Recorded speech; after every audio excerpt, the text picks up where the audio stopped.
আসসালামু আলাইকুম ভাই ও বোনেরা। এই সিঁড়ি রেলিং আমি নিজে বানিয়েছি। বিএসআরএম স্কোয়ার দিয়ে বক্স ডিজাইন করে রৈতন করে বানিয়েছি। উপরের ধরনে এসএস পাইপ দিছি। এটা বিল্ডিংটা 5 তলা, নিচতলা থেকে 5 তলা পর্যন্তই বানানো হয়েছে এবং সেটাই আমি আপনাদেরকে ভিডিও করে আপনাদেরকে দেখাচ্ছি এবং ভিডিও ছাড়ছি। আপনারা আমার সিঁড়ি রেলিংটা এবং কাজটা কেমন হয়েছে, ভালো হয়েছে না কি হয়েছে খারাপ, আমাকে কমেন্টে জানেন এবং আমার ভিডিওটা লাইক কমেন্ট একটু শেয়ার বেশি বেশি করেন।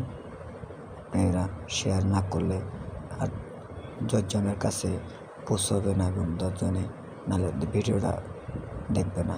একটু শেয়ার করেন। আপনাদের উসিলায় আমার ভিডিওটা মানুষের কাছে পৌঁছবে।